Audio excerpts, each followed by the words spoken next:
എങ്ങനെയായിരുന്നു സംഭവം? ഏത് രീതിയിലുള്ള ഒരു ആക്രമണമാണ് ഉണ്ടായത്? അതായത് ഏകപക്ഷീയമായ ആക്രമണമായിരുന്നു. നമ്മളൊരു തരത്തിലും നമ്മൾ വഴക്കുണ്ടാക്കാനോ പ്രകോപനം ഉണ്ടാക്കാനോ പോയില്ല. ഇന്നലെ ഒരു വലിയ റോഡ് ഷോ ഇവിടെ നടത്തി. ആ റോഡ് ഷോയിൽ മാത്രം നിരാശരായി. അതായത് മനഃപൂർവ്വം ബോധപൂർവ്വം സംഘർഷം ഉണ്ടാക്കാൻ ശ്രമിക്കുകയായിരുന്നു.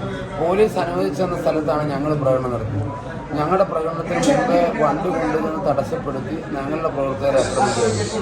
ഇപ്പോൾ അവസാനം ഞങ്ങളെ ആക്രമിക്കുന്നത് നോക്കി നിന്ന പോലീസ് അവസാനം അവരെ നടപടി എടുക്കാതെ ഞങ്ങളുടെ പ്രവർത്തകരെ ആക്രമിച്ച് ഗ്രനേഡ് ഉൾപ്പെടെ പ്രയോഗിച്ച് ഒരുപാട് പ്രവർത്തകർക്ക് പരിക്ക് പറ്റി.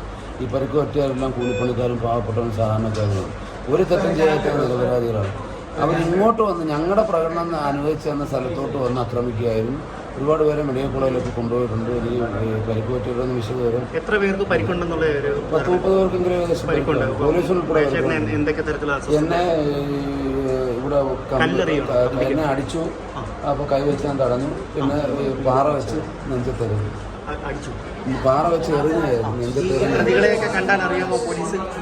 എല്ലാവരും എനിക്ക് ഇവിടെ ഉള്ള എല്ലാവരും ഓരോരുത്തരും എനിക്കറിയാം. പിന്നെ അടിച്ച പയ്യൻ എന്നോട് തന്നെ പറഞ്ഞു, എന്നാ ക്ഷമിക്കണമെന്നൊക്കെ പറഞ്ഞു. എന്നോട് പറഞ്ഞു, എന്നാ ഒരു ഇടതുപക്ഷത്തിൻ്റെ പ്രവർത്തനമാണ്, അവൻ അടിച്ച് കഴിഞ്ഞ് എന്നോട് പറഞ്ഞു ക്ഷമിക്കണം എന്ന് പറഞ്ഞു. പിന്നെ ഏറെ കിട്ടിയ പയ്യനെ എനിക്കറിയാം. മനഃപൂർവ്വം എന്നെ എറിഞ്ഞാണ്, എന്നെ നെഞ്ചത്താണ് കല്ല് കൊണ്ടെറിഞ്ഞത്.